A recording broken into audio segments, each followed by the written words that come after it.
Hello and welcome back to the D1Baseball Podcast. I am not Michael Patrick Rooney, nor would I ever pretend to be. So this is 30 to 35 minutes of college baseball purgatory. Here I am joined by Aaron Fitt. Runes calls him Fitty Barrels. Joined by Kendall Rogers. We are going to recap a jam-packed week 3 around college baseball, kind of the premier non-conference weekend of the calendar. It reminds me a little bit of when the NFL wasn't soft and only had 2 preseason games. Now they do. They used to have 4, and it was like, that's a joke about the NFL being soft, by the way. Like the week 3 was the dress rehearsal week, and then week 4 was kind of like a softer week. That feels a little bit what it's like with this week being so jam-packed. So we're going to cover a lot of ground today, but before we do anything, I have to let you know that this episode of the D1Baseball Podcast and every episode of the D1Baseball Podcast this season is proudly presented by Academy Sports and Outdoors. Get ready for a new season of fishing fun with Academy Sports and Outdoors and reel in the best gear at low prices every day. Plus, Academy offers easy ways to shop and save time, like free 1-hour in-store or curbside pickup on academy.com orders. I've recently learned that the Rogers household has acquired a fishing rod from Academy Sports and Outdoors. Can you confirm or deny, Kendall? We have, and if you go there, they will actually like sit there and show your kid like how to put together the rod, how to do the line. Like I actually had to do the ball or whatever, the fishing line into the reels. So for someone like me who's not used to spin reels and things like that, it was actually pretty educational. So if you get a fishing rod there, go to their fishing pro and he'll teach you a few things. It's actually not a bad idea for me. It's been a while. I'd like to get back to fishing a little more often. I used to quite a bit in my teens and early 20s and just kind of got away from it. So I know Aaron, big fishing guy for sure. Yeah. Well, I'll tell you this, we fish a few times a year, and I know this will shock you guys, but I'm very impatient. And if I don't catch anything for 30 minutes, I'm out of here. That's I can't see you as the type with the way your mind works to just fishing. It requires just sitting there. That's what you're doing. That's the whole point of it, right? You're just sitting there, being quiet and still. And hard for me to do. That's not who you are, my friend. I mean, listen, I shouldn't be one to talk. The last time I went fishing, I was probably 8 years old, 10. No, I was a little older than that. But anyway, I was borrowing my friend's uncle's rod. And it got caught on a rock at the bottom of this lake. And I was pulling on it and it pulled back and then right down into the lake. And that's it. That was the last time, huh? That's the last time. Yeah. One thing I would like to do, we typically do lake fishing. One thing I would love to do at some point, I see, friends of mine do pictures and things like that in the Gulf of Mexico, and is go deep sea fishing. I think that'd be really cool. Yeah, I mean, you get the added thrill of being out there on the boat, kind of in open water. So even if you get kind of bored, you're at least out in the ocean. Yeah, exactly. What would be a great idea for the 3 of us to go to Carter Lake in Omaha, or I guess in Carter Lake, Iowa, and do a little fishing. Maybe Academy could sponsor that fishing outing.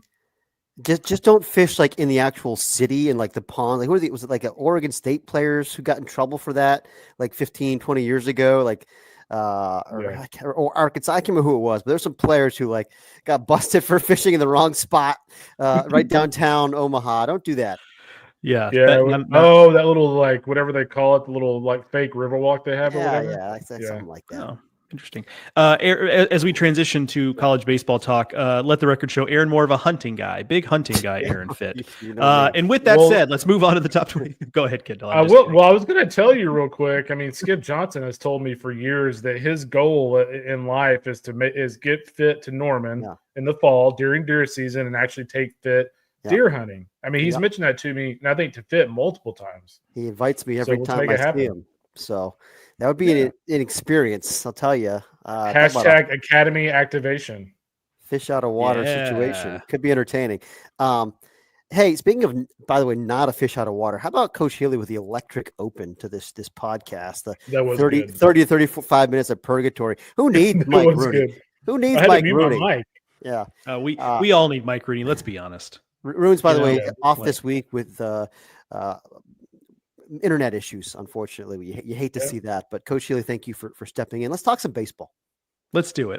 I'm a pinch hit I'm the John Vanderwall of the D1Baseball Podcast, just a pinch hit specialist. Let's start with a little talk about the top 25 this week. Rumor has it there's a little bit of controversy, as they would say over the pond. We have LSU at number 1, Tennessee at number 2, Texas A&M. Tough weekend. We'll get to that. But let's talk about that decision a little bit, because I do think there is a legitimate debate to be had here. Like, I think both sides you can argue. Let's start with Kendall. Where did you come down on this, and what was kind of speak for all of us, what was kind of the decision-making process with LSU over Tennessee? Yeah, I mean, I think the biggest thing is LSU is number 2 in the country. They had a 5-0 week. They beat a team in Kansas State that had just come off a big weekend at Globe Life. Obviously picked up a couple of big wins there. So obviously that was a nice win for the Tigers. And overall they had a really good weekend up in Frisco. So in theory, when you look at a team go 5-0 and they're number 2 in the country, they're going to naturally move up to number 1 in the country. So, I mean, I get that people have issues with that, but that's the situation. With that said, Tennessee certainly has a case to be the number 1 team in the country, and we'll talk about that more in a minute. But I mean, they look fantastic over the weekend. I don't think any of us had like huge glaring question marks about Tennessee coming into the season, but man, they made hard contact throughout the weekend. Gavin Keelan, I don't think, and again, we'll talk about this more in a second, but like Gavin Keelan, I don't think any of us had him hitting 4 home runs in a weekend at all. He was awesome. And then, their pitching was certainly special too. So Tennessee, I mean, to me, it's like 1A and 1B. I know some people are going to say, oh, that's a really lazy answer. That's truly like what I believe. Like, I don't think there's a wrong answer with these two teams right now. And I feel the same way, and ultimately, if there were no previous ranking to go off and you're just starting from scratch after week 3 and you're looking at these two teams' resumes, I think it's frankly a coin toss even then. I mean, neither of them played great competition the first 2 weekends. I get it. LSU lost 1 game. Tennessee didn't lose a game, but that's really, whatever. I mean, we're talking about baseball, like 1 loss in week 2, whatever. Quality wins. I mean, LSU had 3 quality wins this week. It's a 5-0 week. You're beating, Dallas Baptist is a top 25 team. Nebraska was a preseason top 25 team that will be a postseason team. I firmly believe that. So 3 quality wins in a 5-0 week. Tennessee also had 2 good wins this weekend against those kind of postseason caliber teams, but it's probably the only, postseason caliber wins on their resume. So it's not like they've got an overpowering resume if you're stacking them up side by side. It's just they haven't lost a game yet, and LSU has a loss. But I mean, again, it's a coin toss. And so I think it makes sense to just slide each team up 1 spot. Yeah, I mean, the other thing, go ahead, Joe.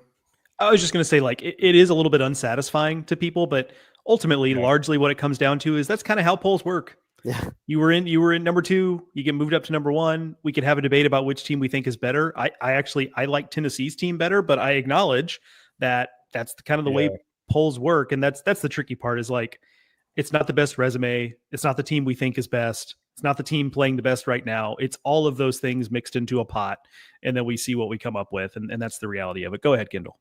Yeah, I mean, the thing I was going to say is I think if you dissect these 2 clubs, I think somebody sent me kind of a statistical breakdown of the 2 clubs, and Tennessee had the edge in several areas. However, I would say when you look at these 2 teams, I mean, there's certain aspects I do like better than the other for both. Like, for instance, I feel like LSU probably has more high-quality pitching depth today than Tennessee does, whereas I think Tennessee, like from a power standpoint, scares me a lot more than LSU. So I don't think it's one thing.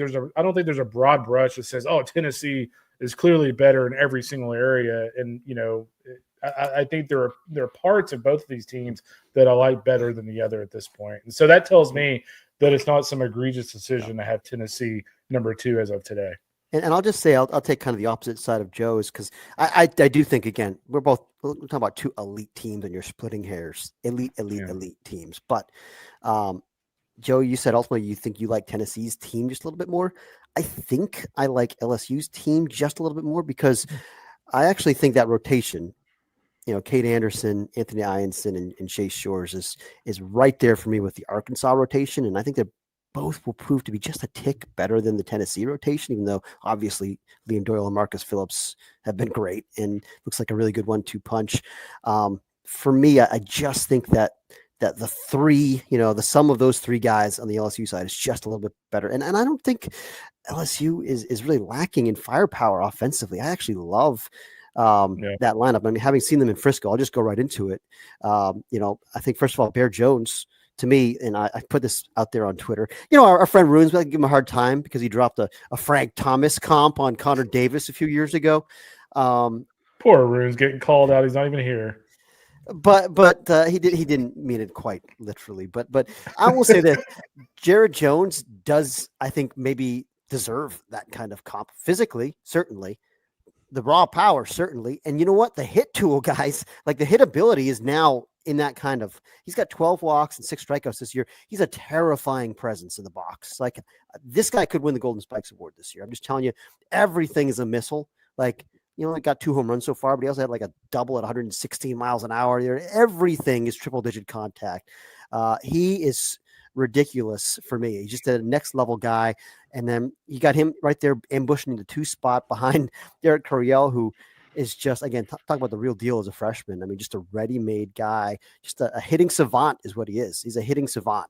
And it's kind of like just talking to the coaching staff there. It's almost like a Manny Ramirez type, like just see ball, hit ball, loosey goosey, kind of a little like, I think one of the coaches, I think it was Josh Jordan, said, yeah, he was probably thinking about his locker combination when he was in the box there, and he just like squaring up doubles, whatever. It's just like one of those guys, just a natural. He's awesome. So those 2 guys, and then you've got another preseason All-American behind him in Daniel Dickinson, who has made that successful transition to this level of competition. Obviously, Monster Milam deserves that nickname. He's a monster. It's just, again, hard line drives galore, both sides of the plate, playing a great shortstop. And then Josh Pearson, you couldn't get him out this weekend. And then you still got guys at the bottom, Jake Brown and Chris Stanfield and Braswell were just quality at bat machines. It was just lots of good baseball. Like you get a situation where twice in a row it happened on Sunday. They had guys on first and second, nobody out. Braswell bunts them both over. And then, Stanfield comes up and hits that productive ground ball to short RBI, good baseball over and over again, up and down the lineup. I think they're a really good, complete team. I really do. Yeah. I first off, before I transition to something else, I will not be willing to throw a Manny Ramirez comp on anybody until that person cuts off a throw in left field from the center fielder on a dive. Like that's just, you have to do that in order to get a Manny Ramirez comp. Just inexplicably cut off a throw from a fellow outfielder you had to dive for. Maybe the best moment in the history of baseball. Oh, it's so good. Behind also a Red Sox legend, the "Here Comes the Pizza" play. Yes. That's the greatest play in the history of baseball. The guy on that note, on the Red Sox, didn't Runes comp someone to Pedro Martinez a couple of weeks ago? I think he did. He definitely did. The fact that we have no idea who he is tells us that it's just as egregious. We'll continue, but I will search this up while we're continuing. Well, I was going to come to you next, Kendall, actually, because since we're talking about Tennessee, LSU, you saw Tennessee up close and personal in Houston. So give us kind of the rundown on what makes Tennessee so dangerous and what you took away from their weekend. Yeah, I mean, I think the biggest thing for me is, from a weekend rotation standpoint, I think Fitt did bring up a good point on the rotations. If you look at Tennessee right now, obviously Marcus Phillips was solid over the weekend, was up to 99. I wanted to actually say 99.4 for the Vols. Liam Doyle was electric. I mean, that fastball, guys, I mean, it was one of his strikeouts was 99. And that thing still had life on it. Like it was moving in the last second. It was nasty. And so, he's going to be one of the best pitchers in the SEC. I think the question for me will be like, who settles into that number 3 role? Is it AJ Russell once he gets a little bit, a few more innings under his belt? Is it Tegan Kuntz? I mean, Tegan Kuntz looked fine yesterday. The talented young arm. I mean, he was up to, 95, 96. He went, I think it was 2 1/3, maybe 3 innings for the Vols.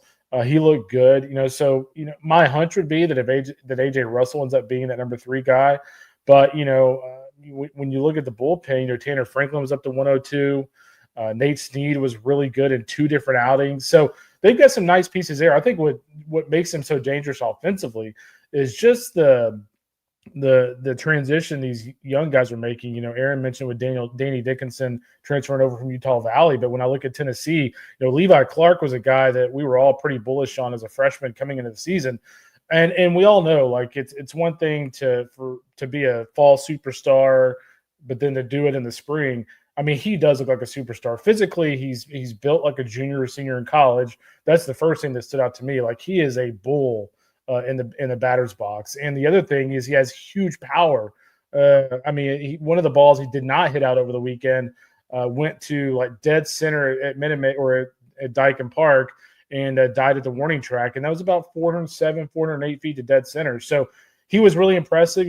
Manny Marin had a one home run over the weekend, another talented young guy. But ultimately, the way I sum up Tennessee is this: if Gavin Keelan is going to hit 14 or 15 jacks for you this year, like that lineup is outrageously dangerous to me. And he's going to hit more than that, by the way. He's going to hit way more than that. Yeah, and he's not striking out. He's walking. I think he has more walks now than he did all of last year with Louisville. Some of that's competition level, right? I mean, but still impressive stuff there. Oh, yeah, I'll say this. Yeah, go ahead. No, go ahead. No, I was just going to say on Tennessee real quick, just to kind of finalize the discussion on the Vols. The one thing I thought was really impressive, and maybe this shouldn't surprise me. I guess it does, because we've seen so many teams in like recent history that have not been like this. But I think one thing that stood out to me about them was the fact just how locked in they already are. I get that they have a few newcomers, a few transfers and things like that, but to win the national championship and come out the next season and just be clicking on all cylinders, that's really hard to do as a coach. And so I give their whole coaching staff a lot of credit that these kids are 100% bought in, they're locked in, and they honestly feel like they haven't accomplished anything, yet this season. And so I'm really impressed by just their overall mindset. That they're pretty dangerous. We also had in Houston a couple of, speaking of the top 25, a couple of the movers there in Houston. We brought Oklahoma State back in at 25. Kind of harsh last week. We booted them out. We had reasons for it, but so it felt good to be able to bring them back in. Mississippi State dropped out. They were previously 18. Kendall, I've heard that you might be a little more bullish on Oklahoma State now than you originally were. Tell us a little bit about that. Yeah, Oklahoma State opening weekend, I'll be frank, I didn't like their pitching at all. I thought it was pretty underwhelming. I feel like over the weekend in Houston, their pitching was much better, and I think we all know they're going to hit. I mean, I'll be very honest with you. I didn't realize that Nolan Schubert hadn't hit a home run until yesterday, because he had so much loud contact opening weekend. I was like, surely he hit a home run at some point in no break during one of those midweek games or something. But he had a home run over the weekend. But just the biggest thing for me is just their pitching staff. Harrison Bodendorf, who left the game against A&M. It sounds like it's nothing serious, but he left the game against A&M. But, he was really good against the Aggies, really mixed the changeup and slider well, was up to 91, 92 with the fastball. Again, the first outing I saw, the numbers would suggest it was a pretty good outing. But the first time I saw him, I thought the stuff was a little flat. I thought the stuff was a little firmer. This go around had a little bit more movement. Hunter Watkins, I thought threw pretty well for them yesterday for the most part. And then, some of their bullpen pieces, Drew Blake, who, a guy that we're all very accustomed to, 5 strikeouts and 3 shutout innings over the weekend. And then Stormy Rhodes, a freshman out of the state of Texas. I really like him. He pitched well against Tennessee. And the thing I like about him he challenged Tennessee's hitters. He was not scared of the moment. As a matter of fact, he got a strikeout to end a big threat.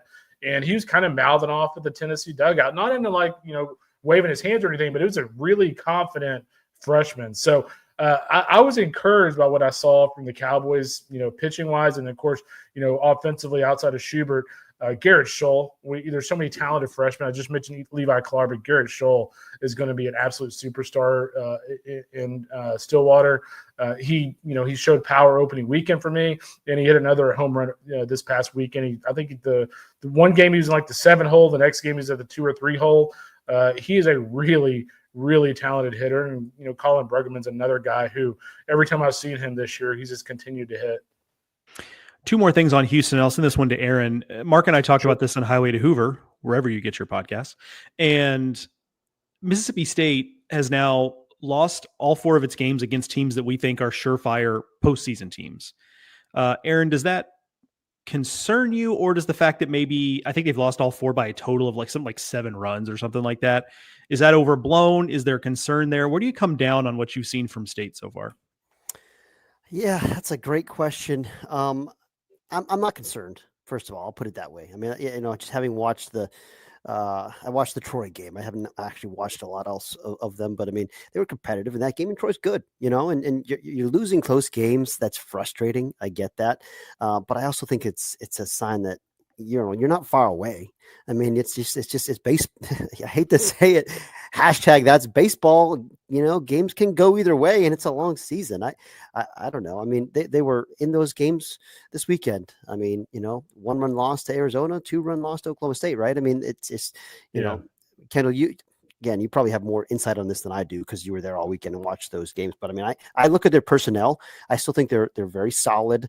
I wasn't heading into the season. I didn't have them as like an Omaha team, but we liked them. They were mid-teens and then the rankings. I still think that's ultimately where they'll be. I think they'll be, in and out because of that league is so good. I think they'll be in and out of the top 25 and in the discussion to host a regional. That opinion hasn't changed for me anyway. But Kendall, I'm curious what you think. Yeah, that's kind of where I am. I mean, I think if you look at those guys offensively, Ace Reese was certainly a guy that we were all three very high on coming this season. But, he was a home run machine over the weekend. He was fantastic. Even the outs he made were really hard contact. Reed Stallman hit a big home run for them yesterday. I will say this. They did not look great throughout the weekend. But one thing I did like about them yesterday is they were down big against Oklahoma State, and they came back in the middle of the late innings and made that a game. That showed me something about them because it's easy on a Sunday. It's not conference. It could be one of those things where you start kind of messing with your lineup or messing with your pitching and just kind of ride it and go home. But, they stormed back and almost won that game. So that showed me something about them. But ultimately, I leave the weekend. And again, I'm not trying to give a lazy answer here, but, I was talking to Steve Robertson in the press box about this. He had MSU pegged as an Omaha team, of course. We love Steve. And he was like, what do you think? And I go, I'll be honest with you, I have no idea what I think. Like, that's where I'm at with Mississippi State. I don't really know at this point or, like, have a conviction on where I think their ceiling and where their floor is.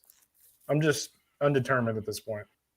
Yeah, I think that's totally fair. I think it's easy to underestimate how important having Senja and Cal Steven back-to-back to start the rotation last season was. And Pico Khan has been that good so far, but finding guys behind him has been a little bit more of a concern. Also concerning was the weekend Texas A&M had. They come back and win a game Sunday against Rice, a game that they frankly were gonna win kind of regardless. It's kind of just the state of affairs for Rice right now. But the first 2 days they just did not look good. And I would draw a comparison to Mississippi State where, Mississippi State had a tough weekend. They lost their 2 toughest games, but they were both close games they fought hard in. A&M's losses early in the weekend, the first 2 days of the weekend, were not that, especially the Oklahoma State loss. It was 4-0 basically the entire game. Mm-hmm. And you just kept waiting for something to happen for the Aggies, and it just never did. So it kind of feels like a team that maybe they've already done some of it, but has some soul searching to do and to try to get back on the road here. Yeah, there's no doubt. I mean, obviously the game yesterday against Rice was a confidence booster for them. It did show me a little bit about them because, I mean, before that game, A&M wasn't hitting me. So the fact that they actually put up that many runs against Rice and, had 5 home runs. Gavin, the biggest thing for me is Gavin Cash hits a home run. That was his first home run of the year. And Hayden Schott finally hit a home run. So those were positives. It looked like a team with a little bit different energy and mindset in the middle of that game when they started kind of getting on a roll a little bit. So, I mean, frankly, for me with A&M, I'm very curious to see how they look in the midweek. Do we see that same energy and stuff like that we saw in the middle of the game on Sunday in their midweek game? That'll be the determining factor on where I stand on those guys. But there's no doubt when you look at the first 2 games, I mean, the opening game against Arizona, they blew a lead in the 9th inning. They struck out 13 times against Arizona.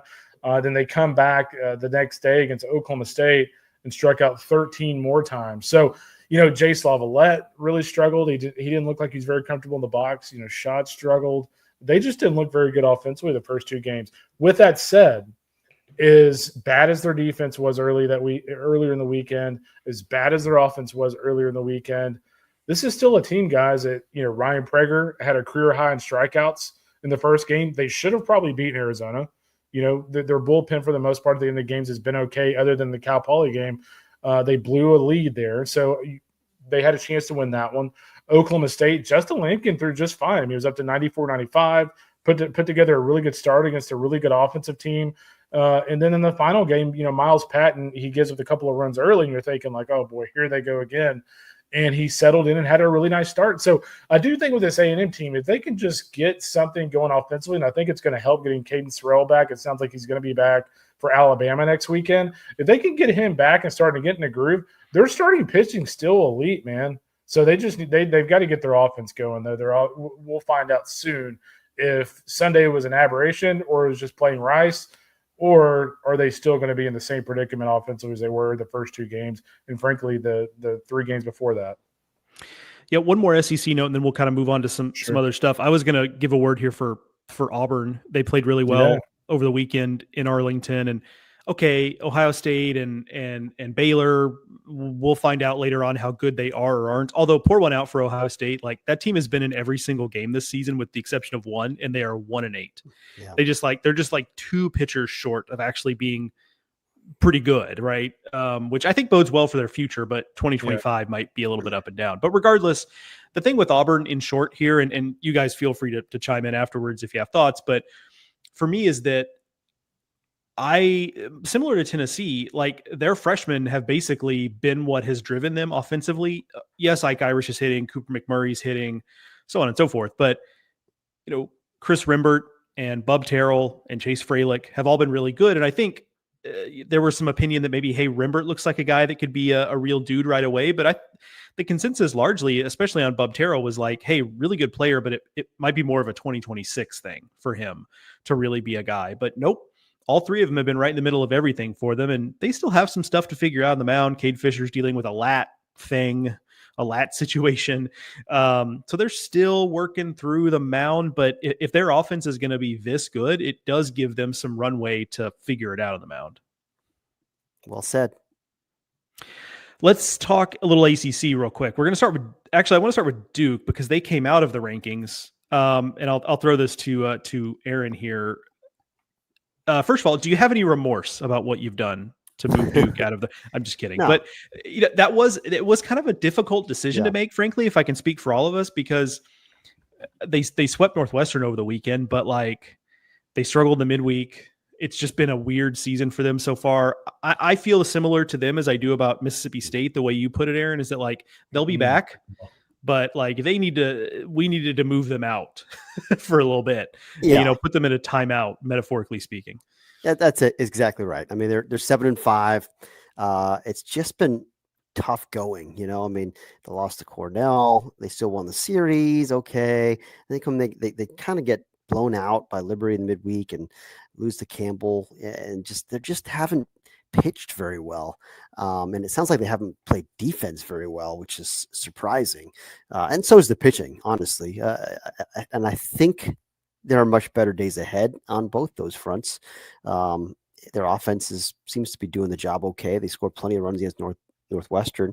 Good to see Ben Miller getting his bat going a little bit. That's a big piece for him. He's already up to 7 home runs now. But they'll be back. And yes, it felt weird to drop them from 17 to out after they swept their weekend series, but it did feel like a reset was needed, just because it hasn't been, I don't care what happened this weekend, it hasn't been a good first 3 weeks for them. They still had 2 losses this week. And so we're kind of making a market adjustment here, a correction, if you will. It's early in the season, the rankings are clunky. That's just how it is. It's just inevitable. Yeah. And this is one of those cases where there are other teams are just much more deserving of being in. So Duke will be back in. I have no question about it. I'm not close to being really concerned about them, but they got to figure some things out. It feels like, keeping in the ACC, our colleague Bradley Smart was at the Clemson, South Carolina series. Clemson sweeps that thing. And Mark and I talked about it on Highway to Hoover. If you're South Carolina, it's hard to even be that upset about it. Yes, you're upset you got swept, but it's not like you kicked the ball around. It's not like you beat yourself. You just weren't good enough. and that's its own frustration, but it's not even coulda, woulda, shoulda. It's there's really, at least to my eyes, no scenario in which South Carolina was winning that series. But in the big picture for me, it's that, we again kind of looked at Clemson in the offseason and looked at the roster and we're like, okay, we like this and we like that, but we're not sure about X or Y. And yet here they are. And, I think they're doing a good job of surviving things. Aiden Canuck was only okay in Friday's game. I think that's a little bit of an aberration, but Ethan Darden looks really good, like veteran guy who all of a sudden appears to have taken a step forward. Justin LeGuernick has bounced back really well from a tough start opening weekend in Arlington. It's another team that, as we look at the ACC and the cream has started to move, it looks like Clemson's going to be right back in that mix again at the top with who, choose your team, Virginia and Wake and North Carolina and whoever else there. Florida State. Yeah. Florida State, certainly. Yeah, Florida State's been fantastic so far this year. Yeah, a little bit quietly. It seems like the ACC is an interesting spot too, because Duke's been disappointing. NC State has been a little bit disappointing. Louisville has maybe been better than expected. Right? They're making a move here. Also interesting to me is the Big 12. Just real quick, I think we kind of anticipated this a little bit going into the season. This is where we miss having Runes on the show because he did the Big 12 preview this year for us. But with no Texas and Oklahoma, you looked at this league and it felt kind of open. As I looked up and down this league, it's like, okay, we just talked about Oklahoma State. You like that. Cincinnati was ranked. They're going through a tough slide, but it wouldn't be surprised to see them fight back. TCU's been ranked. We like Arizona. Runes is big on Arizona State. UCF won a rivalry series over the weekend. West Virginia is still undefeated. Kansas is 10-1, best start they've had in a long, long time. Also, side note, electric atmosphere at Kansas over the weekend. Yeah. They had really good crowds out there, and that's great for a program that historically hasn't had that. I think that's awesome. Utah's playing well.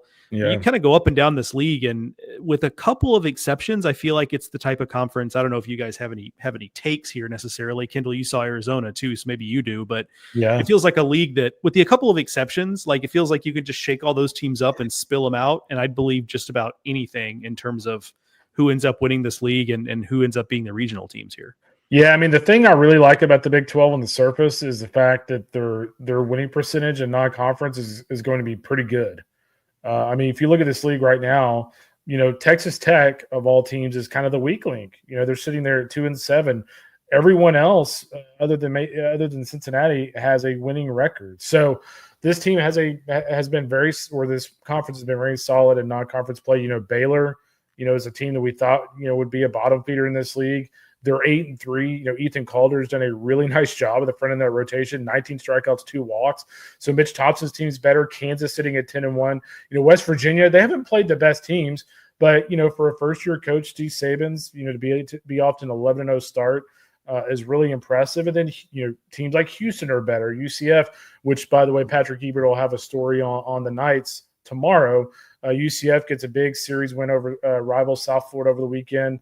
And then Arizona State, even though they had a tough series loss to Minnesota over the weekend, is a good team as well. And then Kansas State, I mean, that's a club that is a week removed from going 3-0 at Globe Life. So I think the Big 12 is one of those conferences right now that I think you're going to end up seeing some pretty good RPIs in about a month, and that's going to put them in a position where these teams are going to beat up on each other. But I don't think their RPIs are going to deviate much from what they're going to be in, let's say, 3 to 4 weeks. Yeah. Aaron, I was going to go to you next. Well, feel free to take anywhere, but I was specifically going to ask you about Kansas State. I know you were big on them when you saw them the first time around. You saw them again this past weekend. Did anything change your opinion one way or the other on them based on what you saw? Yeah, that's just where I was going to go, Joe. So the answer is no. Everything I saw this weekend just reinforced what I thought last weekend. They doubled down on who they are, which was impressive. I mean, they really should have gone 3-0. They had LSU beat. And they had the winning run thrown out of the plate in the 9th inning Friday night, wind up losing in 10 innings. But like they were right there, and to have potentially swept both those because we've been really loud. But even going 5-1 in those 2 weekends, and Nebraska's going to be good, guys. Like they're way better than they've shown so far. There's talent, there's experience. Like I'm not worried about them. Going to figure it out. Going to be a regional caliber team. So that's a quality win.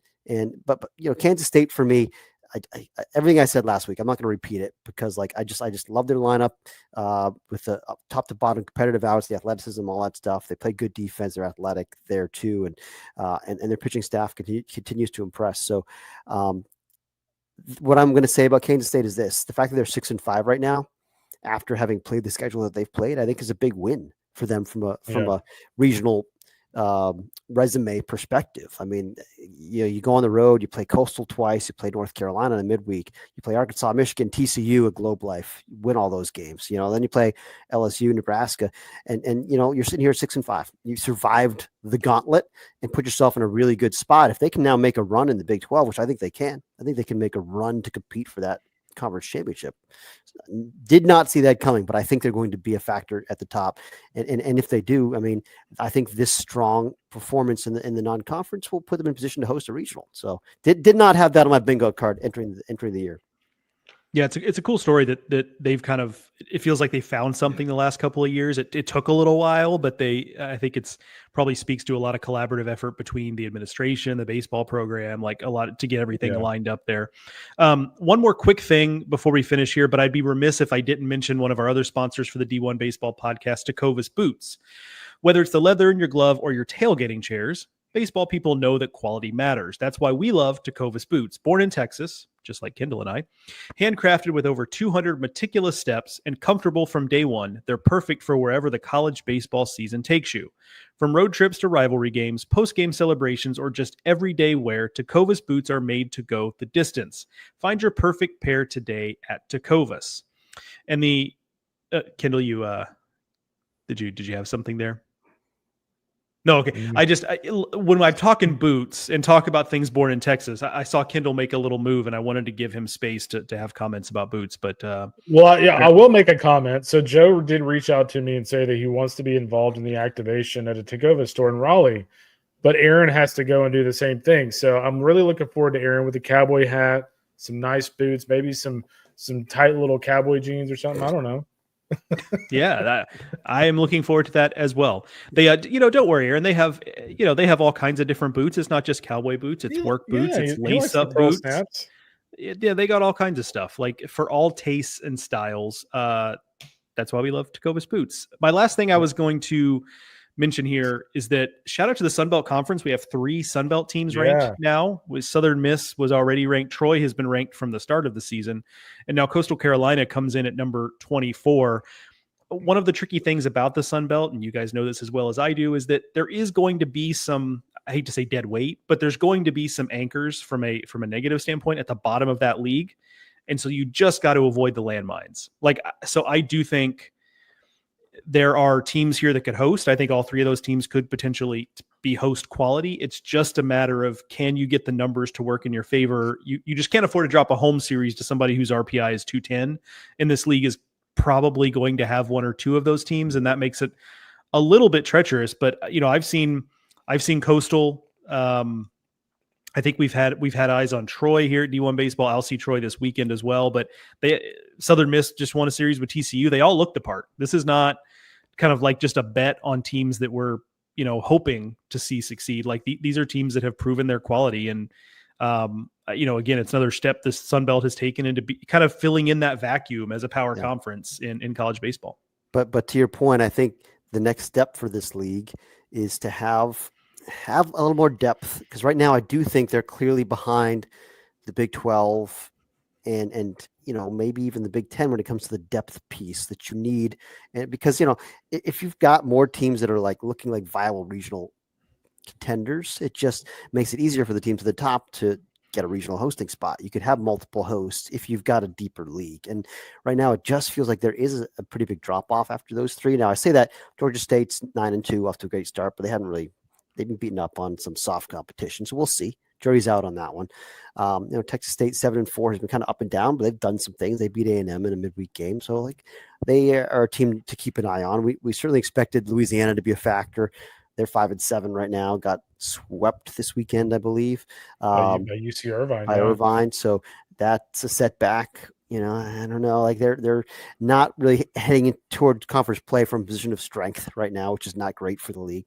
And it just feels like you probably are ultimately looking at just 3. Those top 3 teams feel like at large caliber. And after that, I just don't know that there's another one. Maybe Louisiana will figure it out and get into that mix, but you kind of need to build a stronger non-conference resume in the first 3 weeks to put yourself in position as a Sun Belt team. I feel like to be in an at-large spot. For sure. Yeah. Yeah, it feels like, James Madison rebuilding after a good year last year. Like that's part of it. Georgia Southern rebuilding a little bit feels like, things have kind of conspired to make it a tough scene at the bottom of that league, or the middle of the bottom of that league. And the counterpoint, we can wrap on this unless someone else has something, is that like the Big Ten kind of quietly, like we knew adding some teams to the league was going to help it, but it hasn't just been Oregon. Like Oregon's obviously, a talented team that we like a lot, but UCLA's been better this year. USC's off to a 9-2 start. And I think it's good news that a team like Minnesota, which is just 4-5 on the season, just won a series at Arizona State. Like those are the types of wins that oftentimes the kind of rank and file of the Big Ten doesn't get. And that's part of the reason why they get capped at 3 bids or, something of that nature. So I do think this is a league that is trending in a good direction, because you can go up and down, and even some of the teams that I'm not sure are going to be contenders here have some nice wins on the resume. And Maryland this weekend made a statement, at Wake Forest. I think they beat Wake Forest twice this weekend. I know they at least once. I know that for certain. Oh, they split a couple games against Wake. But yeah, I mean, they're now 6-5. That's a team that I think is kind of lying in the weeds. And Indiana feels like they're starting to right the ship after a rocky start. And Purdue has gotten off to a great start, 11-1. We'll see what they do against better competition. Michigan State off to a great start at 9-1. We'll see what they do against better competition. We've talked about Penn State. So yeah, I'm with you. I feel like there's actually a lot, like as much as the Sun Belt fans have been pushing this narrative that they're the number 3 or 4 conference and they're better baseball league than the Big Ten. I mean, there've been some years where that's the case. I don't think it's the case right now. I think the Big Ten has a lot more depth, even though right now we only have Oregon ranked among Big Ten teams because Nebraska's out, but there's other teams. UCLA and USC are knocking on the door. They're right there outside the top 25. Penn State's in that mix. There's other teams that are in that same tier for me as Coastal and Troy and Southern Miss, but there's, I think, a lot more depth in the Big Ten than there is in the Sun Belt. And I think that's important to note. Yeah. Can I mention one more league real quick, just out West? The Big West guys, it has a little bit of a resurgence here early in the season. Hawaii sitting at 9-2. We talked about UC Irvine earlier. We had a few questions in chat about, USC, UCLA, UC Irvine, where they are in the pecking order to be ranked. All 3 of them right there on the cusp. UC Irvine, obviously that big weekend against Louisiana, but they're sitting at 8-3. Guys, Tommy Nicholson's doing an awesome job at UC Davis. They're 8-4 right now. And then UCSD, I mean, they're sitting at 7-4, and they just took that series from previously ranked Cincinnati. And then UCR is sitting at 8-5. So the Big West is actually off to a pretty nice start. Credit our boy Stitchhead, by the way. He was on UC Davis heading into the year. I think he had them picked pretty high in the standings.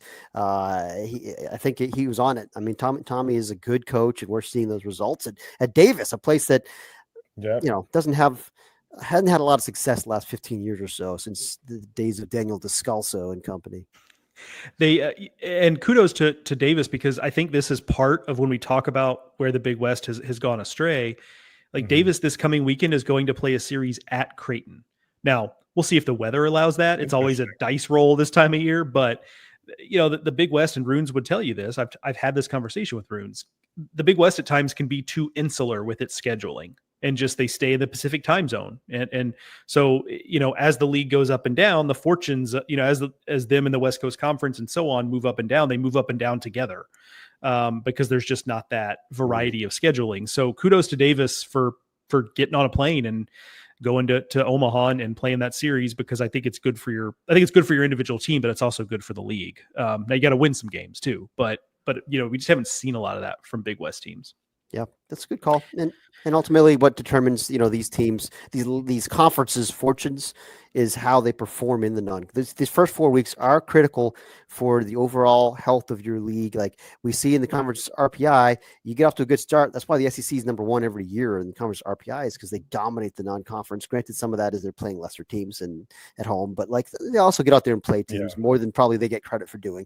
But they build these gaudy winning percentages in non-conference, and then that compounds as they play each other, and it just makes everybody's RP. So you got to go out and play good teams, but you got to win them. And ultimately the good teams do win them in non-conference, and that's how those leagues get better. Yeah, what's jarring about the Big West is we talk about UC Davis, UCSD, Hawaii, etc. Fullerton and Long Beach are combined 8-14 right now. It's just mind-blowing to see those 2 programs near the bottom of that conference. Again. Yes, that's we could, maybe it's an off-season show. We'll just do like a bemoaning the state of once great college baseball programs because unfortunately the great list series. I'm sure those programs will be pumped. make everybody really sad. We get to get it sponsored by a funeral home or something, Anyway, all right, folks, that is going to do it for this edition of the D1 Baseball Podcast. Thanks for jumping on and joining us for this little bit different episode. So with Runes out here, so these Pirates commandeered the boat this week to do the D1 Baseball Podcast. We appreciate you joining us for that. We will talk to you again this time next week.